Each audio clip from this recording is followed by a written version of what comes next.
What is the first rule that we have to rewrite in Europe, and what possibilities are there left for monetary policy at this stage? Well, I think the most important rule for Europe to rewrite is the Growth and Stability Pact. I sometimes call it the non-growth and instability pact because it has not led to growth, and it is, sometimes it's called the convergence criteria. It's led to divergence. The richer countries get richer and the poorer countries get poorer. And it's even true within the regions of a country like Italy, where the richer parts of Italy are getting richer and the poorer parts are getting poorer. The central bank, the European Central Bank, focuses just on inflation. Inflation was the big issue back in the 1970s, but this is 40 years later, and unemployment is the big issue. And monetary policy has an important role in stimulating the economy. So another rule that has to be changed is the single-minded focus of the central bank and monetary policy on inflation. It needs to also worry about employment, growth, financial stability. Nobody, even Leonard Kleinrock, who was the first to send the first message through internet, was expecting internet to become so much commercial, meaning a base for an economic revolution. What have been the consequences, and what shall we prepare to see, in your opinion?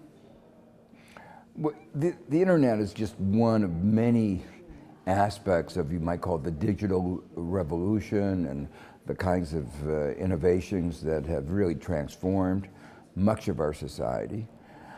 I think one of the important questions is how can we be sure that everybody benefits from the greater opportunities, the greater growth that these innovations bring. And unfortunately, both these innovations and globalization and other changes in our society, financialization, have had the effect of leaving large parts of our society behind. So one of the defining characteristics of the last 40 years is a significant increase in inequality. Worse in the United States than in other countries, but very bad through much of Europe. Is digital technology still a possibility to reduce inequalities? And what do you think about a third step of internet towards decentralization? When some of the aspects of the digital technology began, many people thought it was going to provide an opportunity for an increase in equality, because it meant that everybody could have access to an enormous amount of knowledge. People like Twitter talked about it democratized the ability to communicate. You didn't have to have a newspaper. You didn't have to own a TV station. Anybody could have a way of publishing, of distributing what they thought. But as things have turned out, it hasn't been that way. The opposite. It's been the opposite. And for a couple of reasons. We have come to understand the digital divide. Those who, with more resources, are able to understand better, have command of the digital technologies. And even worse is that we see that those with money can use some of the new technologies to manipulate our elections, undermine our democracy. It happened in the United States, it happened in the Brexit election, where wealthy people, state actors, Russia, intervened in democratic elections, distorting the news, distorting the information, and really leading to a crisis of confidence in democracy. Why has neoliberalism failed? Neoliberalism was the idea that markets on their own would lead to efficient outcomes. Had behind it this idea of trickle-down economics. If we could make the pie bigger, everybody would be better off. It was flawed in every dimension. The idea that markets on their own would be efficient, just wrong. And the interesting thing, from my perspective as an academic, is that it became fashionable around 1980, just when economists were proving that markets were not efficient on their own. Problems of asymmetry of information in complete markets, imperfect competition, a whole host of problems, pollution, climate change, all of these are examples where markets don't work very well. And even if they were efficient, the benefits can go to a few people at the top. And so today, if we look across capitalist countries, America being the extreme example, what has happened?